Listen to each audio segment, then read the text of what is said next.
Power? Was it the overwhelming amount of money put in the show? Was it that it just didn't feel like Middle Earth? We're going to talk about all of that. Um, so let's jump right into it. We're going to start from the top. Okay. So, three studios were bidding on the rights uh, to do this show.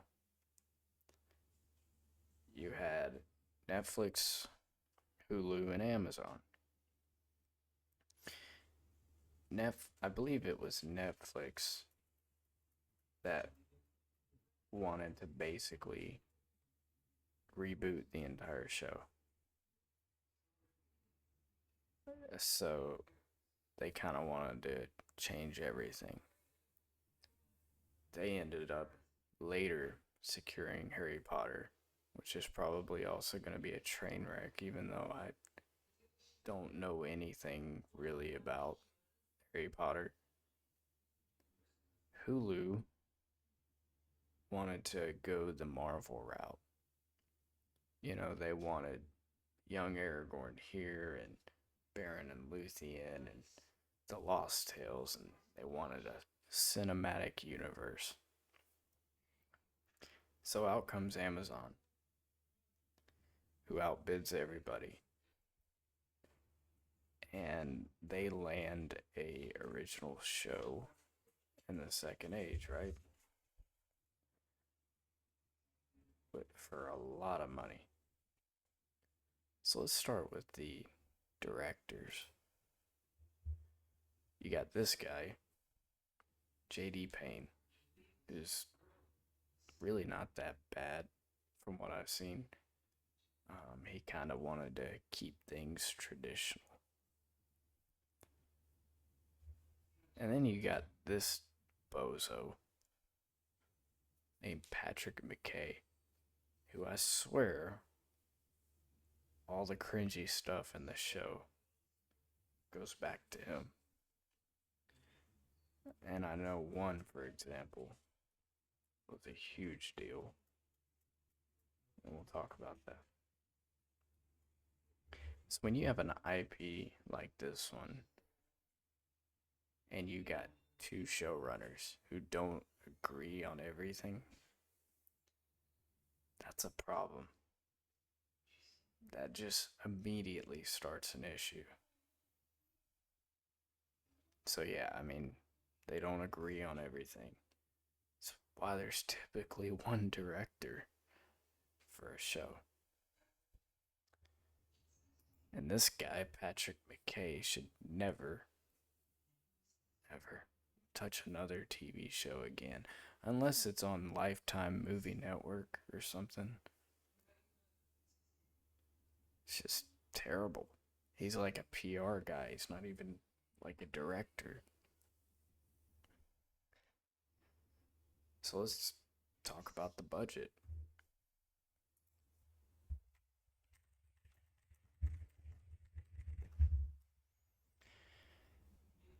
Rings of Power has one of the most expensive budgets in television history, season 1 costing approximately 465 million for production and marketing.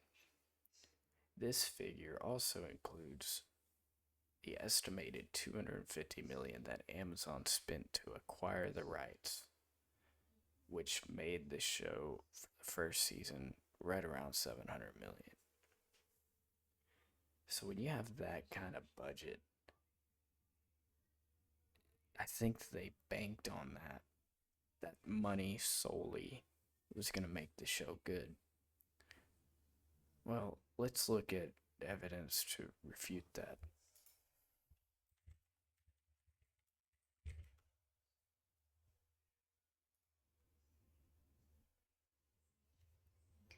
So Game of Thrones costed around 50 to 60 million for the first season.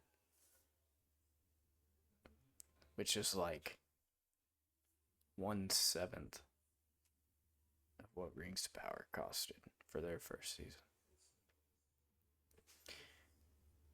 And when you do that, you have to make sure you have a capable cast. You have people who know how to get the most for what they're doing visually,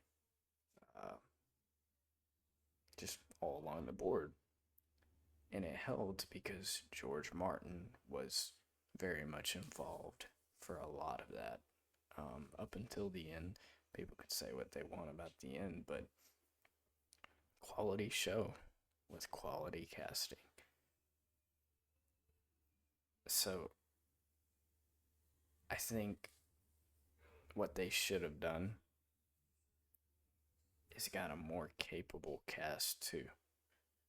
Because a lot of those people just are super uncomfortable. The dialogue is terrible. It just doesn't feel real. It doesn't feel like they actually live in that universe. Whereas Game of Thrones, it does. In the trilogy, the Lord of the Rings trilogy, it does. Look at the trilogy cost.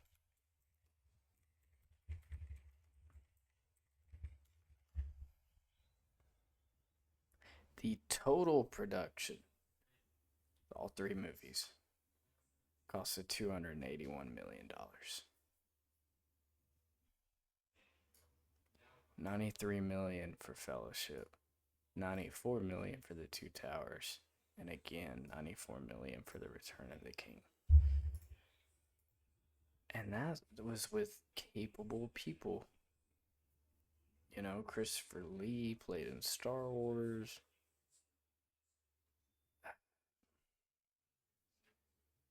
You know, you had obviously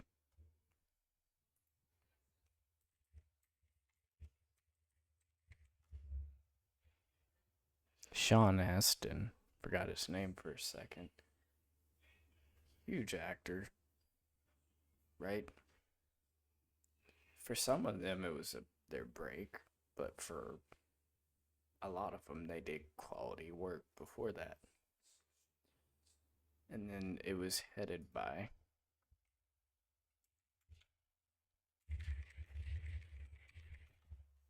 Peter Jackson, who wanted, along with Christopher Lee, to do justice to what Tolkien wrote. And for the most part, he did. He really did. And those people look like they belong in that world. So let's talk about some of the stupid things, which there's a lot, that Rings of Power did. Let's talk about the first episode. I think it was the first.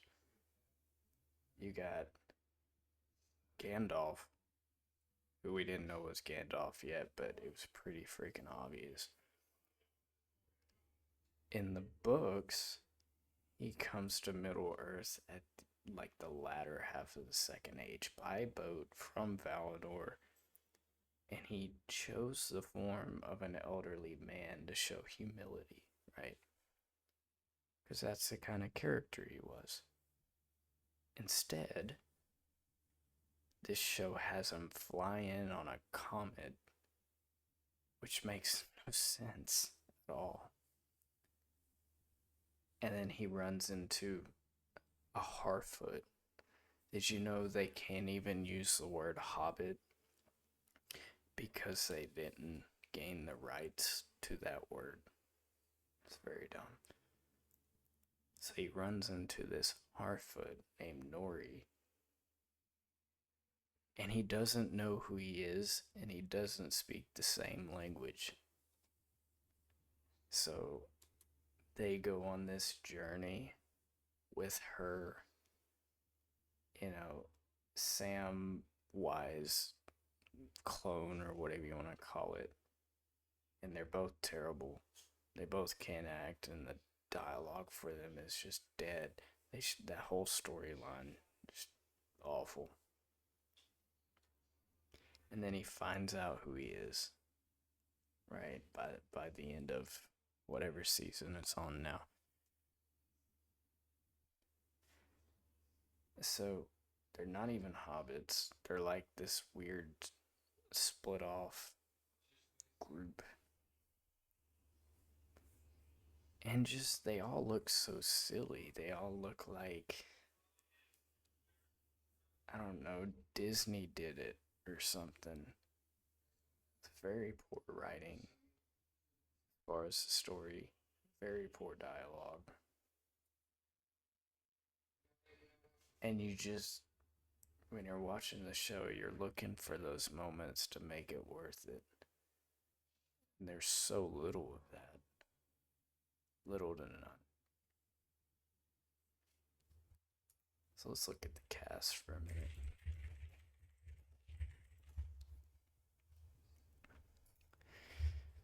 Let's go down the list. So she plays Galadriel. Let's take a look at what Galadriel looks like in the trilogy.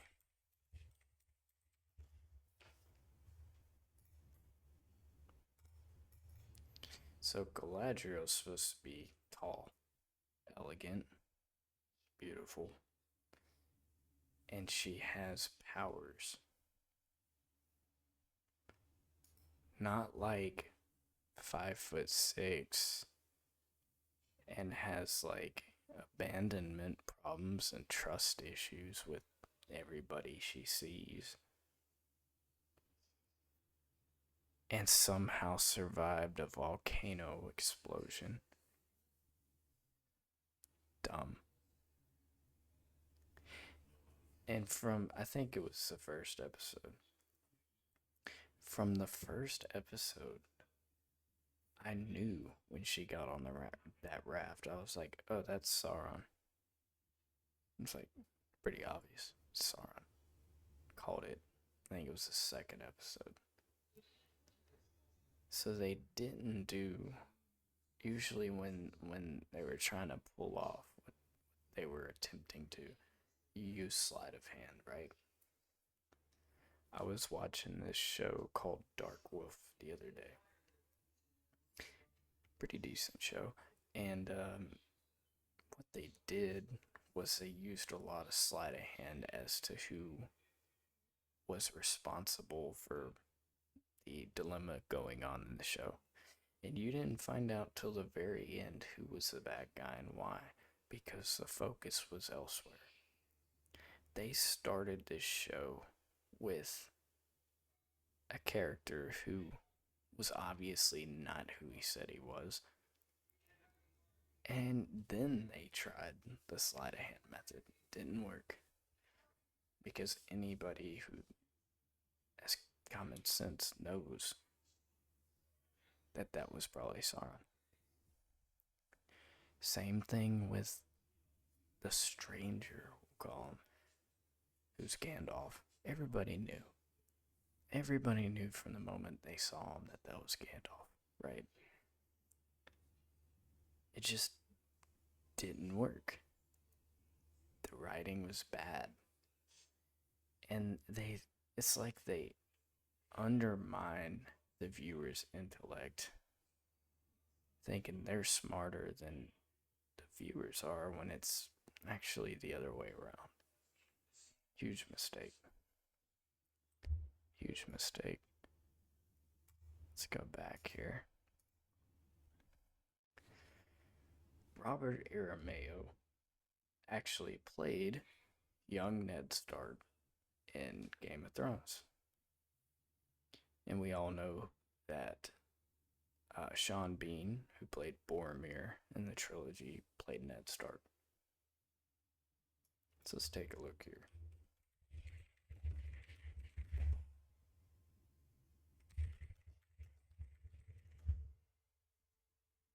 So when you look at him at Game of Thrones, I mean, he looks natural to the world. They did a good job not making him look overly clean and, gritty. But even in Rings of Power, when you see him, it just looks too clean. And his helmet is too big for his head. It just looks silly. Silly design. And just silly setup. That looks natural. That does not.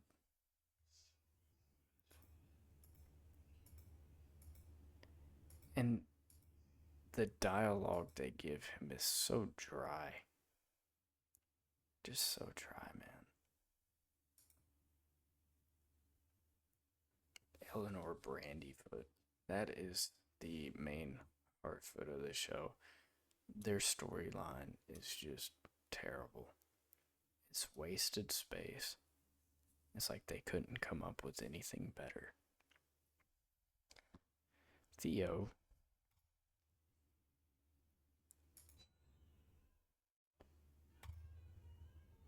What the heck's wrong with his hair, man? What is that? What is that, man? It's not Middle Earth. People don't even understand why he's there among a lot of these other casting members. You got Isildur, and this show's supposed to lead up to when Sauron gets his finger cut off by Isildur, who's like a middle-aged man, and he looks like 18 in this show.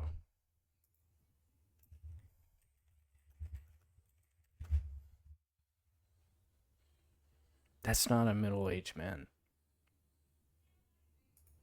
The only guy who looks natural in this show is the guy who plays Elendil. He actually looks like he belongs in Middle Earth. And maybe Durin. Arondir.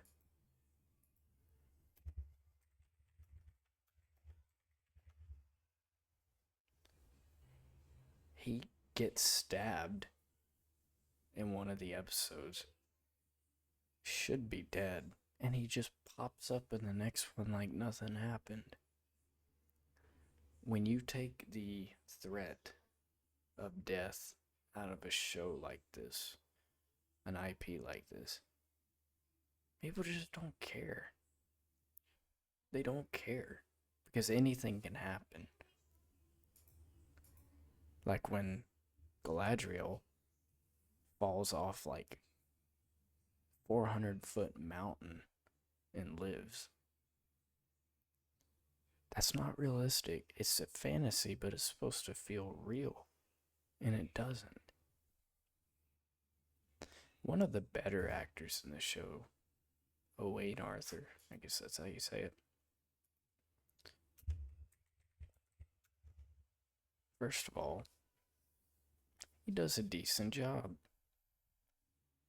And at first, I was like, okay, the dwarves in Moria look cool. They look pretty cool. And then they get to later in the show, dwarves are supposed to show up and help Elrond. And he shows up late because his father, you want to guess his name? Anybody? His name's Durin.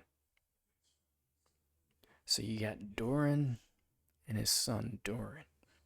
You couldn't think of anything better than that? Anyway, his father dies. And he says a line like, "Sorry, I'm late. The prince is in mourning." And I wish I could find the picture for you. I really do. But I swear it's not on here. His helmet looks ridiculous, man. Like, so silly. I remember I was showing a buddy of mine at work that scene. And he just busted out laughing, and I don't blame him. It's bad. Like, his armor here looks alright, But when he puts on that helmet, he looks dumb. I don't remember that about Gimli or any of the dwarves in The Hobbit.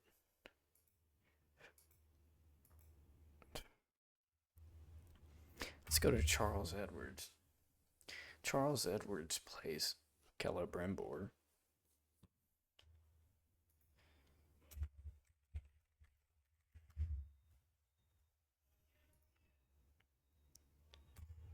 That's not Celebrimbor, man. Because I know it's not canon, but the Shadows gaming series does an accurate portrayal of what Celebrimbor looked like.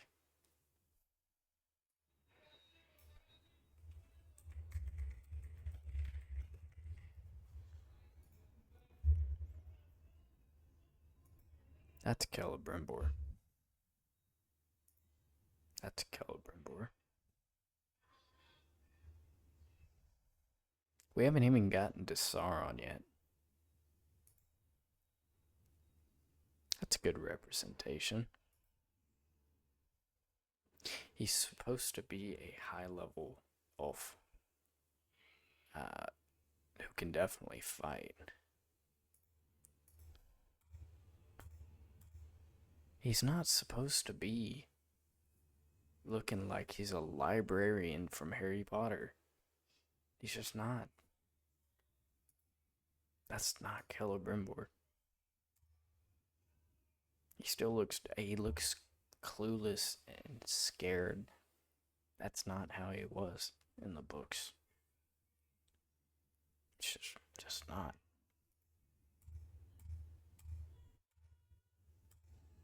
So let's keep on going down the list, because I'm telling you.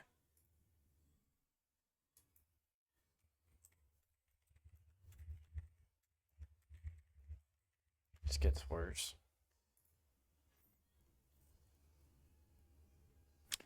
They just took her off the show entirely because she couldn't act. Benjamin Walker plays High King Gil-galad. He does an okay job. He was in I think it's called Abraham Lincoln Vampire Slayer. It's actually a really well-renowned movie. He does a good job. Some of these actors that are decent are held back by their writing. The plot points, what they give them to work with is not good. Joseph Malway left the show after season 1. We don't have to get into some of these side characters. The Stranger, we already talked about him. He's not supposed to be young. He's not supposed to show up on a comment. He knows who he is. He knows his purpose. He chose to look old for humility because he's also a Maiar, which is an angel. And that's when we can go to Sauron. So here's our Sauron. I got a lot to say about this. First of all, I will say, for what he's been given, he's put everything he's had into it. He really has. Sometimes he looks natural and cool. So there's Sauron in his fair form. But you mean to tell me that basically an angel, a emissary from the Valar, an emissary from heaven's an angel, so an angelic being has a hairline like that? An angelic being has a receding hairline. It's so stupid, man. It doesn't make sense. You can't tell me with $700 million you can't get him a better wig than that.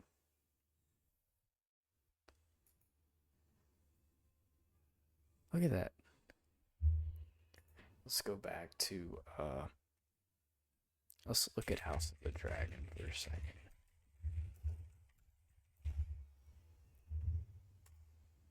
Can't remember his name.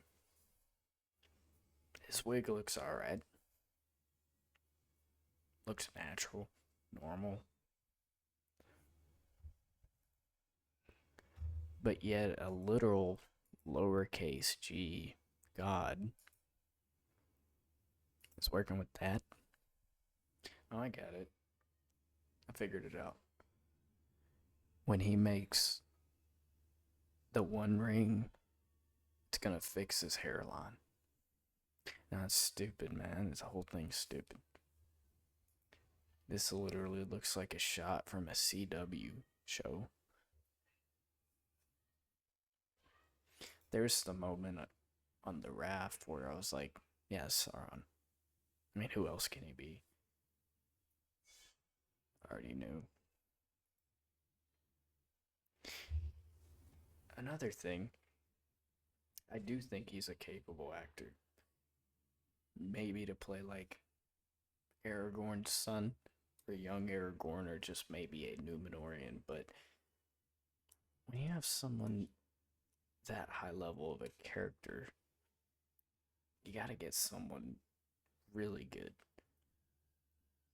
I could think of a few names who would have been a much better choice. Like,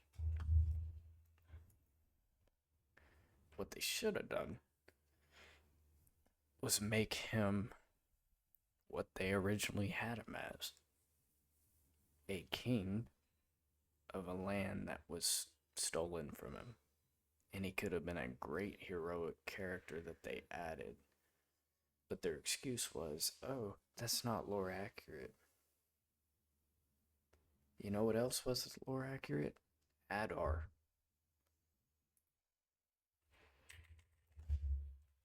And he was one of the better characters in the show, both by Joseph Malway and Sam Hazeldine. Both did a great job with him. And then they killed him off. So they're killing off people who make a difference for the show instead of ones I could care less about.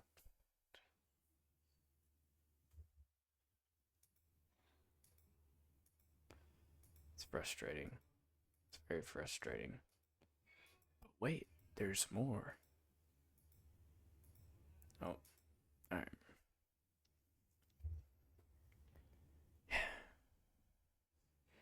Just when you have a show where you have two directors who are not on the same page, you have casting problems, you have dialogue problems, you have realism problems, all down to the fine details. It doesn't matter how much money you put into it. It doesn't matter. Because it's gonna be a train wreck. And that it has been. There's not even any point talking about any of these other characters. One of my favorite characters was this guy.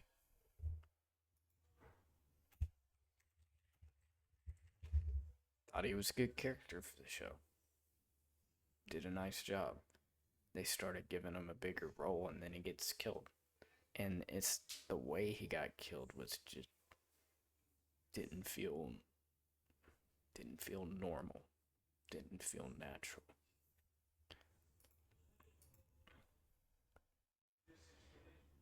So I can't remember if I said this or not, but the second age is actually one of my favorite ages. Probably my favorite age from Lord of the Rings. I mean, there's much more than just the third age, which is all people have really seen. But they totally botched it, man. There's a great story in there. But when you don't hand the keys to the guy who made the film successful in the first place, and then you replace them and don't get people who have done anything before, and you give them a bunch of money, this is what you get. It's like if some corporation decided, hey, I'm going to give this Sam guy ton of money to stream instead of somebody like, I don't know, Markiplier or Ninja or whatever who have done this, know what they're doing. It's destined to fail. We haven't even talked about some of the lore changes too. Some of the other ones. Queen Muriel of Numenor. In the books, that's her. So it's not a race thing, it's a literal canonical problem. That's her in the show.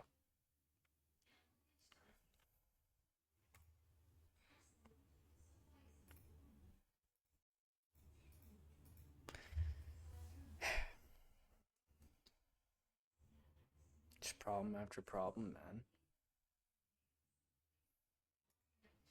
And they're about to do the same thing with Harry Potter, even though I don't watch Harry Potter or read the books.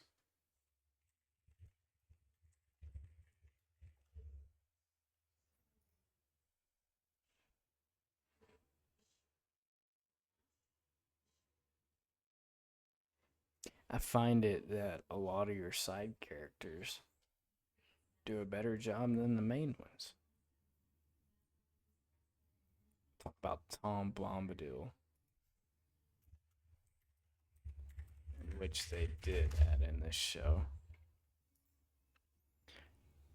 His scenes were awful, except for maybe the very end where they sang their song together. Just awful, terrible writing.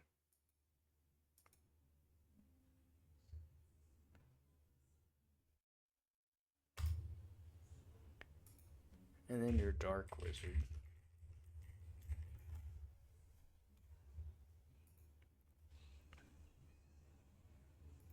The writers came out and said, "Oh, this guy can't be Sauron or Saruman because that would be breaking the lore." It hasn't stopped them before this. Why would it be a problem now? So either, I'll make a prediction, either he's gonna be Saruman or he's gonna be one of the Dark Wizards who trained Saruman. Either way, they're breaking the lore. They might as well just do what everyone expects them to do. And there's a huge canonical problem with this because he used to be the man on the right, used to be a good guy. And if in the second age he was already a bad guy, that creates problems when you go back to the trilogy.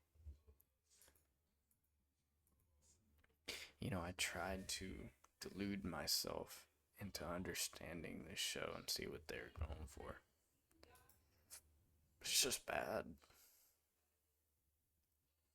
It doesn't mean it doesn't have the slightest decent moments, but it's overrun by just awful stuff. We got Jack Black over here, who plays Pharazôn, who didn't really rise to power till the end of the Second Age. Let's talk about the Numenorians.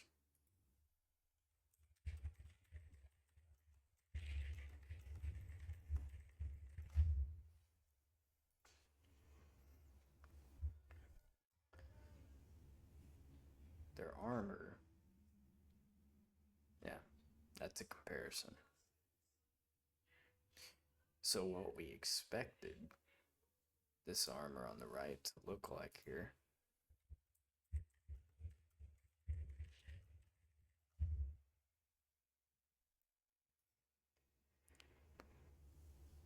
It's more along the lines of that. Or that.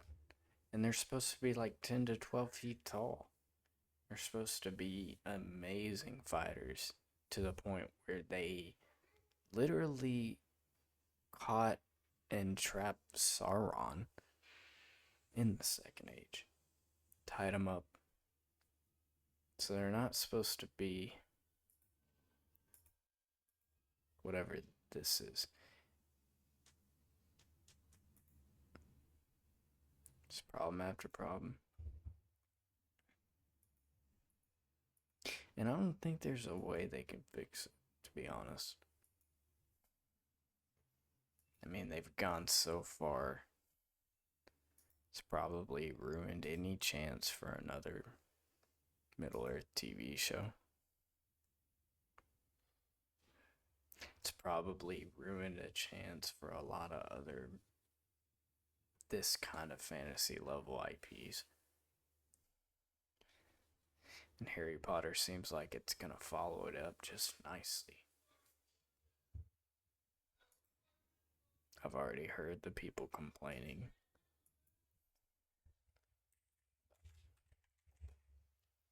This is the stuff they're doing, man.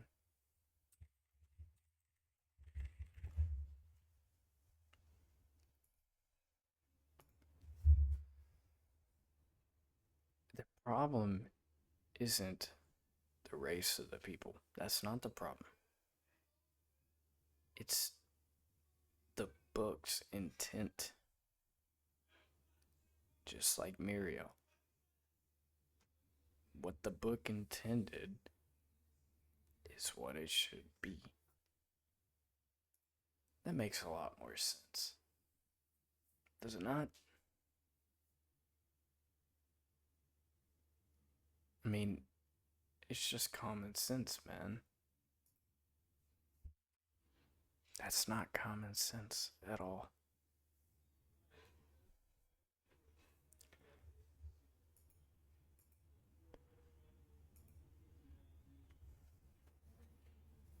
But that's pretty much it for me. At this point, I kind of want to just see Sauron go and just go crazy on people.